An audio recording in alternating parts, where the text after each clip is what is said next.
और ये देखिए शॉर्ट पढ़ाई में भी, हाँ बिल्कुल आप सही कह रही हैं, पढ़ाई में भी इम्पैक्ट होता है। मैं आता हूँ और चीज़ों के लिए आपके पास डॉक्टर दत्ता। डॉक्टर टिंकू हमारे साथ जुड़ गए।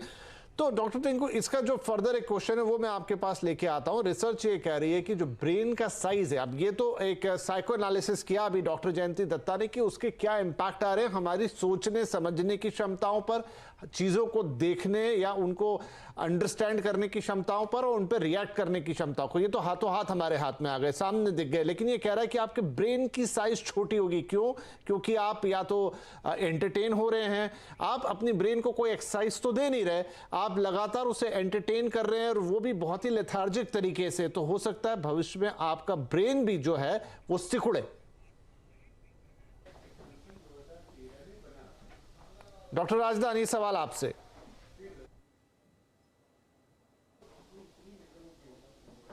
क्वेश्चन रिपीट करेंगे जी, क्योंकि आप थोड़ा आपको विलंब हुआ जुड़ने में। मैं कह रहा था कि जिस रिसर्च की हम बात कर रहे हैं उसमें एक पॉइंट ये भी था कि आपकी ब्रेन भी डिफॉर्म हो रही है या सिकुड़ जाएगी इस पूरे इम्पैक्ट से जो गैजेट्स आपके ऊपर डालते हैं। उसका जो साइको एनालिसिस अभी डॉक्टर दत्ता ने किया कि किस तरीके से आपके बिहेवियर में चेंज आता है, आपकी सोचने समझने की शक्ति कम हो जाती है, वो तो हम तुरंत देख रहे हैं जिस तरह की घटनाएं घट रही हैं। लेकिन क्या इस तरह का फिजिकल चेंज कि आपके ब्रेन का साइज, क्योंकि ब्रेन लेथार्जिक हो रहा है, लगातार वो या तो टीवी या फोन या मोबाइल में एंगेज है, अपनी तरफ से कुछ सोच समझ नहीं रहा है, खुद को एंटरटेन कर रहा है या फिर टाइम पास कर रहा है, क्या इसके लॉन्ग टर्म इंपैक्ट दिखाई देंगे दिमाग के साइज पर? ऐसा पॉसिबल है?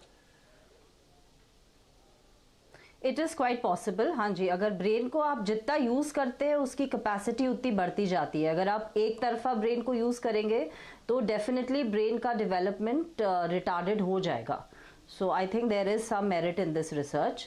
और अगर हम like I am an eye specialist, तो अगर हम आंखों की तरफ से देखें तो जो बच्चे ऑल द टाइम गेमिंग करते रहते हैं और जिनका आउटडोर एक्सपोजर बहुत लिमिटेड होता है, उनकी आंखों पे मायोपिया आ जाता है, जैसे कि पास का नंबर आ जाता है।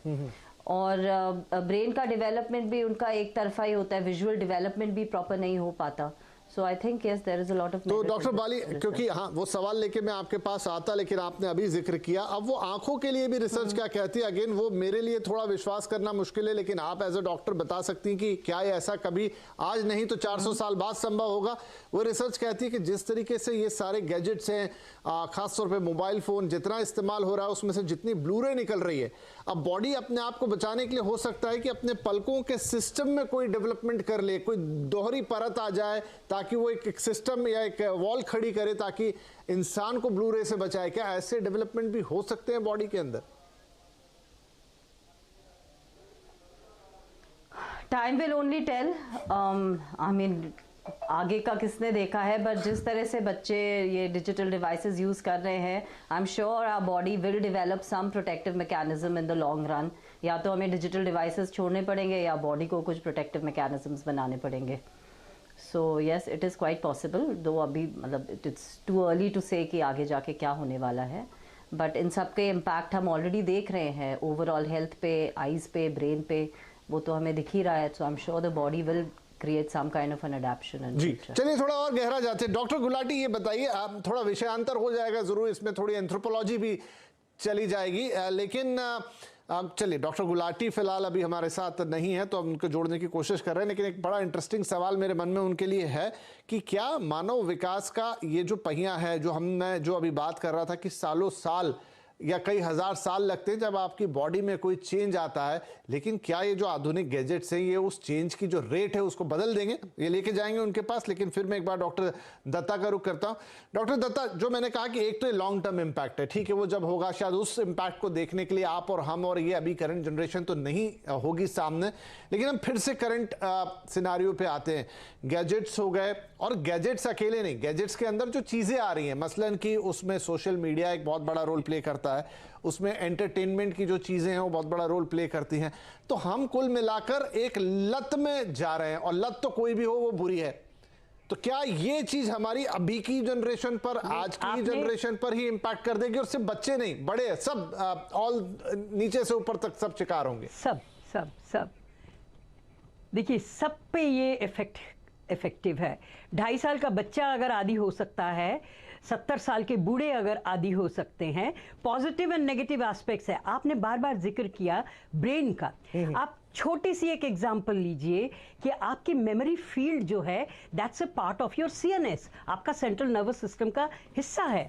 अगर आपकी मेमोरी पे ये चोट पहुंचाती है, आप देखते हैं एमनेसिया हो जाता है, लोग अपनी आइडेंटिटी भूल जाते हैं, और एपिलेप्टिक सीजर्स के जरिए भी आपको दिख जाता है कि how it can impact your behaviour. तो मेरे ख्याल से बहुत देर इंतज़ार करने की हमें ज़रूरत नहीं है। इसी जनरेशन के साथ हमें दिख जाएगा, जब हम ब्रेन की पूरी ईजी वगैरह करेंगे तो दिख जाएगा कि ब्रेन में कहाँ से सिकुड़न आ रही है।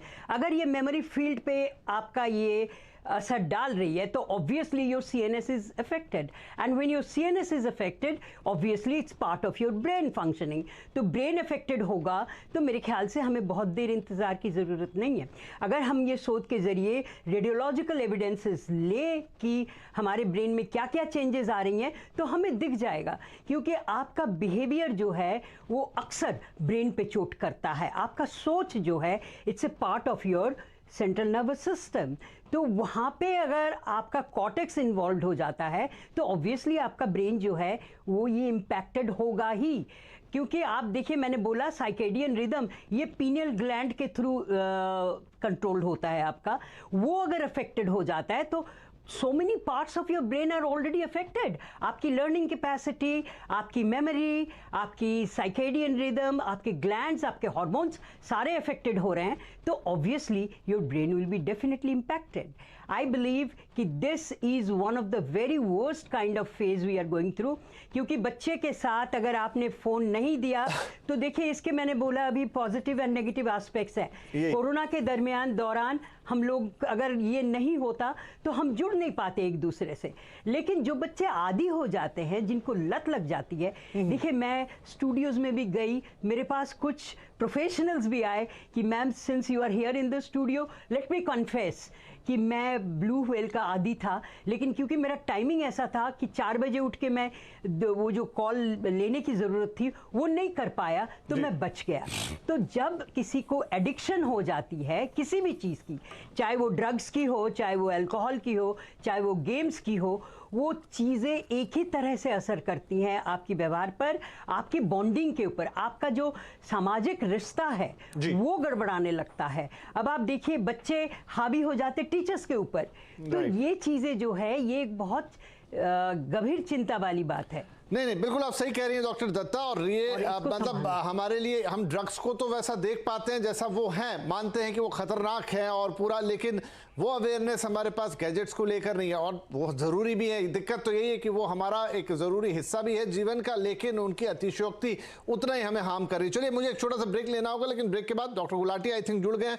वो इंपॉर्टेंट सवाल कि क्या जो असर डालने का जो प्रक्रिया है, जो हमने देखा सालों साल, कई हज़ार साल लग जाते थे वो चेंजेस आने में, क्या वो तेज तो नहीं हो गई इन नई चीज़ों के साथ? एक बड़ा इंटरेस्टिंग सवाल होगा, डॉक्टर गुलाटी से इसका जवाब लेंगे इस छोटे से ब्रेक के बाद।